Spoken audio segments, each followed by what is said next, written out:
যৌতুকের দাবিতে 17 বছর ধরে নির্যাতনের অভিযোগ, মারধরের পর বাবার বাড়িতে আশ্রয় গৃহবধূর। কমলাসাগর বিধানসভার কোনাবন হরিহরদুলা এলাকায় দীর্ঘ প্রায় 17 বছর ধরে যৌতুকের দাবিতে গৃহবধূকে শারীরিক ও মানসিক নির্যাতনের অভিযোগ উঠেছে স্বামী ও শ্বশুরবাড়ির সদস্যদের বিরুদ্ধে। সর্বশেষ বুধবার গভীর রাতে মারধরের শিকার হয়ে অর্ধনগ্ন অবস্থায় প্রতিবেশীর বাড়িতে আশ্রয় নেওয়ার পর বাবার বাড়িতে ফিরে এসেছেন ওই গৃহবধূ নবদুর্গা দেবনাথ। শুক্রবার অভিযুক্ত স্বামী রতন দেবনাথ, শ্বশুর গোপাল দেবনাথ এবং শাশুড়ি ললিতা দেবনাথের বিরুদ্ধে বিশালগড় মহিলা থানায় অভিযোগ দায়ের করেছেন তিনি। পাশাপাশি রাজ্য মহিলা কমিশনেরও দ্বারস্থ হয়েছেন। অভিযোগ অনুযায়ী প্রায় 17 বছর আগে কোনাবন হরিহরদুলা এলাকার চন্দ্রভূষণ দেবনাথের মেয়ে নবদুর্গা দেবনাথের সঙ্গে সামাজিকভাবে বিয়ে হয় বিশালগড় থানাধীন উত্তর ব্রজপুর এলাকার গোপাল দেবনাথের ছেলে রতন দেবনাথের। বিয়ের সময় শ্বশুরবাড়ির চাহিদা অনুযায়ী সামর্থ্যের বাইরে গিয়েও যৌতুক দেওয়া হয়েছিল বলে দাবি নবদুর্গা পরিবারের। প্রথম কয়েক মাস সংসার ভালো চললেও পরবর্তীতে শুরু হয় নির্যাতন। নবদুর্গার অভিযোগ, স্বামী রতন দেবনাথ, শাশুড়ি ললিতা দেবনাথ এবং শ্বশুর গোপাল দেবনাথ বিভিন্ন সময় তাকে মারধর করতেন এবং বাবার বাড়ি থেকে আরও যৌতুক আনার জন্য চাপ দিতেন। মেয়ের সংসার টিকিয়ে রাখতে অসহায় বাবা একাধিকবার জামাতার চাহিদা অনুযায়ী অর্থ ও সামগ্রী যোগান দেওয়ার চেষ্টা করেন। পরবর্তীতে নবদুর্গার বাবা মা দুজনেই মারা গেলে তার উপর নির্যাতনের মাত্রা আরও বেড়ে যায় বলে অভিযোগ। এই ঘটনা নিয়ে অতীতেও একাধিকবার এলাকায় সালিশি সভা হয়েছে এবং থানায় অভিযোগ দায়ের হয়েছিল বলে দাবি করেছেন নবদুর্গা। এমনকি 2016 সালে বিচারের আশায় রাজ্য মহিলা কমিশনের দ্বারস্থ হয়েছিলেন বলেও জানান তিনি। পরবর্তীতে স্থানীয় কয়েকজনের মধ্যস্থতায় বিষয়টি মীমাংসা হলেও অভিযোগ কিছুদিন পর ফের শুরু হয় নির্যাতন। সর্বশেষ গত বুধবার গভীর রাতে সামান্য বিষয়কে কেন্দ্র করে স্বামী রতন দেবনাথ তাকে ব্যাপক মারধর করেন বলে অভিযোগ। প্রাণে বাঁচতে চিৎকার করতে করতে অর্ধনগ্ন অবস্থায় পার্শ্ববর্তী একটি বাড়িতে আশ্রয় নেন নবদুর্গা।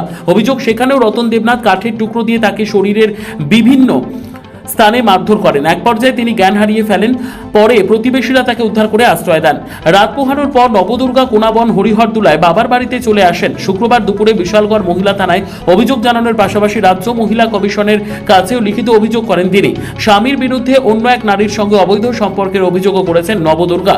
তবে এসব অভিযোগের সত্যতা স্বাধীনভাবে যাচাই করা সম্ভব হয়নি। বর্তমানে নবদুর্গা ও রতন দেবনাথের সংসারে 15 বছর ও 6 বছরের 2 কন্যা সন্তান রয়েছে। দীর্ঘদিনের নির্যাতনের অবসান ঘটিয়ে অভিযুক্তদের বিরুদ্ধে আইনানুগ ব্যবস্থা নেওয়ার দাবি জানিয়েছেন ওই গৃহবধূ। এখন প্রশাসন ও মহিলা কমিশন কি পদক্ষেপ গ্রহণ করে সেদিকেই তাকিয়ে রয়েছেন তিনি। দীর্ঘ 17 বছর ধরে যৌতুকের দাবিতে নির্যাতনের অভিযোগ। সর্বশেষ গভীর রাতে স্বামীর মারধর থেকে বাঁচতে প্রতিবেশীর বাড়িতে আশ্রয় নেন গৃহবধূ। অভিযোগ, সেখানেও কাঠের টুকরো দিয়ে তাকে মারধর করা হয়। পরে বাবার বাড়িতে ফিরে বিশালগড় মহিলা থানায় এবং রাজ্য মহিলা কমিশনে অভিযোগ দায়ের করেছেন তিনি। অভিযুক্ত স্বামী ও শ্বশুরবাড়ির সদস্যদের বিরুদ্ধে কঠোর ব্যবস্থা নেওয়ার দাবি জানিয়েছেন গৃহবধূ। দেওয়ার পর থেকে আমার এই মারধর করতেছে। তারপরে মার অনেকক্ষণ মারানোর পর আমি আরেকবার দিয়েছি গা বাসনের লেগা। কি দিয়ে মারধর করছে আপনাকে? দেখে বাড়িতে মাছ হাতে। আচ্ছা, তারপর বাড়িতে মারানোর পর আমি আরেকবার যেরাম করে যেটি আমার মা নাই, বাপ নাই, আমার পাশ। ওই বাড়ি দিয়ে মারধর করছে নাকি? এরপরে তারা বলতেছে মামা মাইরো না, মাইরো না, মামা আমি বাঁচতে হয়েছে, মাইরো না। তবে আমারে বাঁচছে, আমি তুলসীর বেদিটা ধরে রাখছি, আমি কই আমার মাইরো না। এটা কি এমন ঘটনা প্রায় সময় করে নাকি? প্রায় করে, দিনও করে, প্রায় সময় রাত্রেও করে। এরপরে তবে মারতেছে, মারার পরে আমি অজ্ঞান হয়ে গেছি, আর কই দাঁড়িয়ে না। কি দিয়ে মারধর করছে? আমার কাঠ দিয়ে মারছে, আবার বাড়িতে এনে সেটা আবার মারছে। না, মারার কারণ নাকি? তার উদ্দেশ্য কি? উদ্দেশ্য তাই না, শ্বশুর বাড়ি থেকে সম্পদ দেওয়ার লেগে তাই না রে। একবার তো বাবা দিছে ওই বিয়ার পরে যৌতুক টেনে 1,30,000 টাকা ক্যাশ দিছে, আবার 3 ভরি গয়না দিছে। আপনার মা বাবা আছে? না, আমার মা বাবা কেউ নাই। কত বছর আপনার বিয়ে হয়েছে? 16 পার 17 করছে। এর মধ্যে আর এমন ঘটনা হয়েছে নি? হয়েছে, আগে অনেকবার হয়েছে।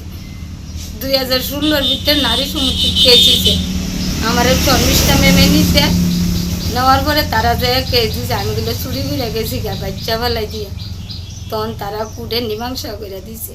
এরপর আবার করতেছে নাকি? এরপরে আবার অনেকবার কেস করছে, এরপরে 3 বার ওইটা তারা মিটিংও বসছে। আমরা এই প্রধান ওখানে পৃথিবী সরকারের প্রধান হয়েছে বলে, তবে একই রকম। এখন আপনার দাবি কি? আমি দাবি সুস্থ অবিশ্বাস চাই। আপনি এখন বাবার বাড়ি যাচ্ছেন নাকি?